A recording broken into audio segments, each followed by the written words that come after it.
Do you have any moment in your life when you think your ordinary talking is nonsense, excuse, or lies?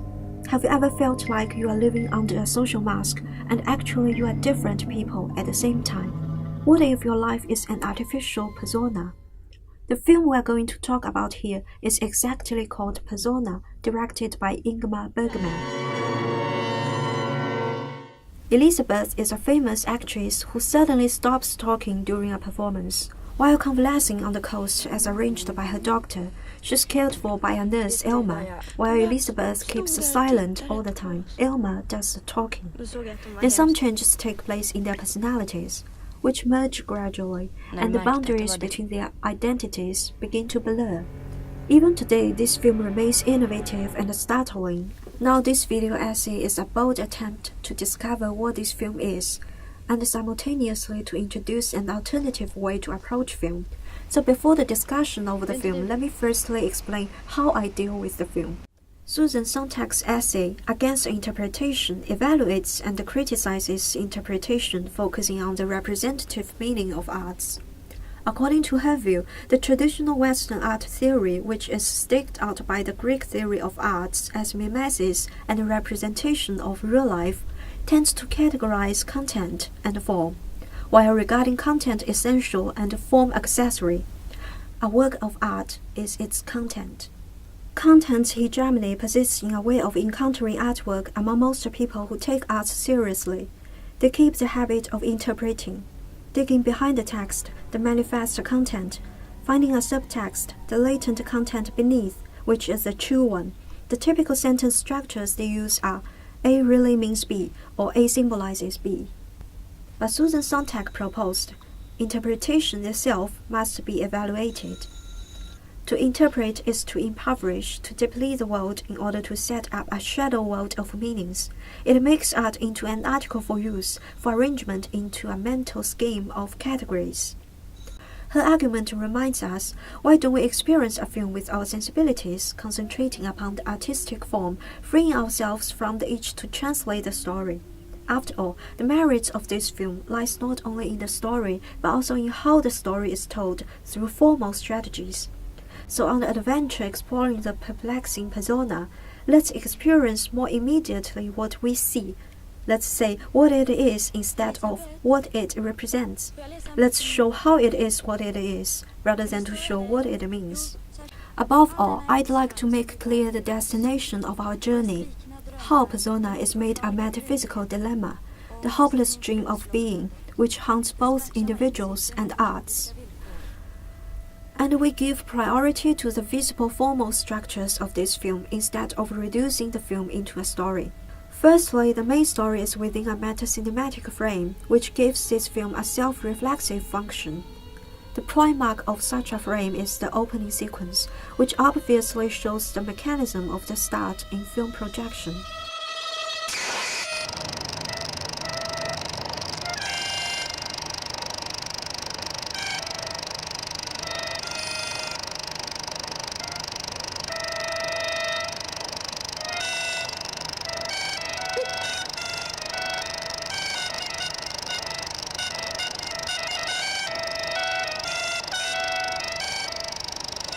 Also, the closing sequence demonstrates the mechanism of stopping film projection.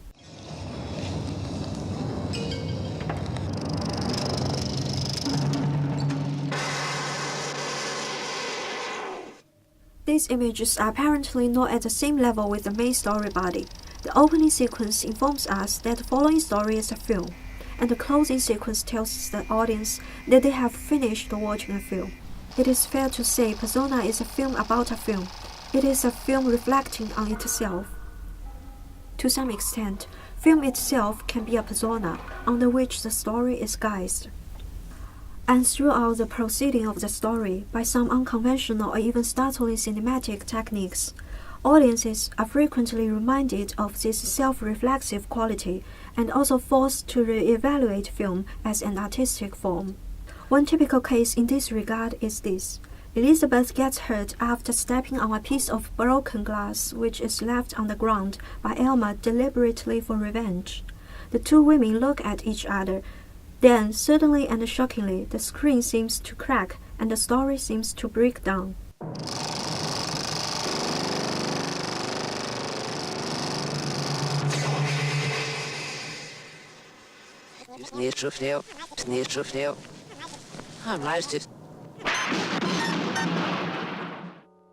Robin Hood comments on this special effect.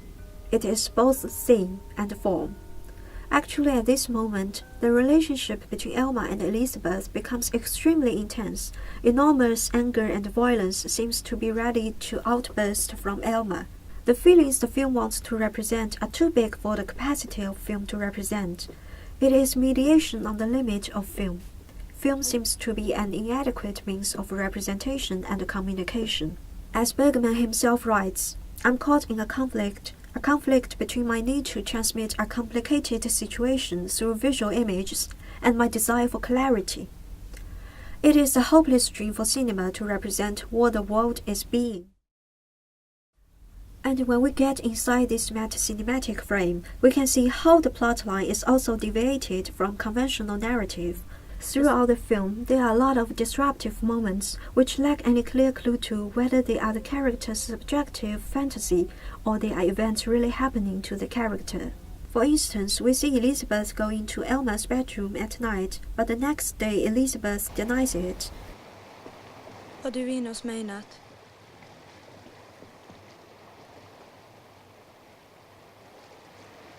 Besides, Elizabeth's husband takes Elma as her wife. In addition to that, the news broadcast and the photo appearing in the film, without any specific historical or political context provided, are too realistic to be stylistically compatible with the story's world. They are like the intrusion of reality into the fiction. So, there is a mixture of reality and illusion in this story, and their boundaries are extremely fuzzy. All the images of the plotline, whether realistic or fantastic, appear on the screen with the same rhythms, the same mask, which make them something real in the cinematic world. So it is not necessary to sort out what is fantasy from what is real. It will be fruitless to attempt to rationalize what is dream, what is reality. Furthermore, at some points, audiences are also involved into the narrative, into the unresolvable puzzle of truth-telling. Especially when Elizabeth rises into the frame and takes a picture of us. We feel that we are not in the conventional position as a voyeuristic audience. The character on screen is taking a picture of us. We can become confused. Is the film rendering a story for us, or are we exposed in front of the film? Between the world we are in and the world on the other side of the screen, which one is true or illusion? Is it the characters in front of us who are performing, or actually we who are playing the role of audiences? Here, we really encounter on the intuitive level a vague line between fiction and reality. Ultimately, it is this sense of ambiguity between real and seeming to be real that points to the improbability of unmasking, of telling truth. We are frustrated by the void attempt to explain, by the absence of explainable meaning. After discussing how the narrative is constructed, now let's go to the story itself. So we focus on what has already been directly presented, the illustrated sheer facts about the characters. The most definite fact is Elizabeth's muteness. She does not communicate with others anymore, and the doctor points out the reason of her silence. Tror du inte jag förstår? Den hopplösa drömmen om att vara, inte verka utan vara. I varje ögonblick medveten, vaksam. Och samtidigt avgrunden mellan vad du är inför andra och vad du är inför dig själv. Varje tonfall en lögn, varje gest en förfalskning, varje leende en grimas. Ta livet av sig? Nej då, det är otäckt. Det gör man inte. Men man kan bli orörlig. Man kan bli tyst. Då ljuger man åtminstone inte. Man kan stänga in sig, skärma av. Behöver man ju inte spela några roller. Visa några ansikten eller göra några falska gester. Tror man. Every time you communicate with the outside world, you are performing a role. Your outside performance is not in integrity with your inner world. Therefore, Elizabeth's mutiness is a result of the distrust in language, as well as a refusal to continue with misrepresentation, lies, or drama performance. In contrast, originally Elma unconsciously and actively plays her social role. Jag heter syster Alma. Jag har blivit anställd för att ta hand om er under den närmsta tiden. Kanske ska berätta lite om mig själv. Jag är 25 år, förlovad. Så fick jag min sjuksköterskeexamen för 2 år sedan. Mina föräldrar har en gård på landet. Min mor var också sjuksköterska innan hon gifte sig. She defines herself as a sum of facts. She wears in the nurse uniform, and most importantly, she's the one always talking. But while staying with silent Elizabeth on the island, she becomes increasingly aware of her own mask, and she gradually becomes conscious of her hidden emotions that are totally incongruous with what she has been verbalizing to the outside. Men du, kan man vara en och samma människa? Precis på samma gång. Jag menar, vara 2 människor. Nej, gud vad det är fånigt. Furthermore, there is also growing awareness of the obscure sides in her inner world, which she even did not realize before.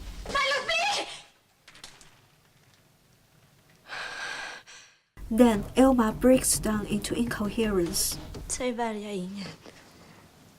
Och skär ett ljus. Ett sorts annat. Inte nu, nej. Nej. Varning och utan tider. Oberäknade. När ske skulle så skedde inte som misslyckandet.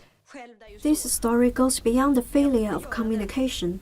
It shows the failure of language itself, the impossibility of genuinely communicating through language, as finding true self is an infinite task. In fact, Bergman himself shares a similar skepticism towards words, even towards arts. Literature has been transformed into a mere canon of words with no message and no danger. I note, I observe, I have my eyes with me. Everything is unreal, fantastic, frightening, or ridiculous. I capture a flying particle of dust. Perhaps it's a film. In the same way, I believe that people today can reject the theater, since they live in the midst of a drama which is constantly exploding in local tragedy. So the void of both finding real and representing real drags arts into meaninglessness. In this regard, the silent Elizabeth is like an artist withdrawing from the inadequacies of language and understanding, with no message and no danger. And her dilemma is like the artistic dilemma troubling Bergman. If the artist can make no genuine perception or statement about the ultimate meaning of reality, she can be observer with detachment. And his choice of the formal structure, as we talked in the last session, parallels this dilemma and describes the hopeless dream of distinguishing real being from seeming to be, and the hopeless dream to represent being through film. Persona is a reflection about the void of artistic representation, the meaninglessness of arts. Whether film or even arts can really reach the nature of the world, since that nature is almost lost in the mass of illusion and reality. The film does not only present but also makes itself this dilemma, and provides no truth or answer for us to decipher. Just like Bergman himself said, I have no answers, I just pose questions. I'm not very gifted at giving answers. Therefore, to support Susan Sontag's proposal, we decidedly do not need to assimilate any meaning or answer from this film into our intellectual thought. Bergman said, when we experience a film, we consciously prime ourselves for illusion, putting aside will and intellect. The sequence of pictures play directly on our feelings. So recover your sense, see its vagueness, feel its meaninglessness. The mystery of the world is the visible. Ingenting. Så ja.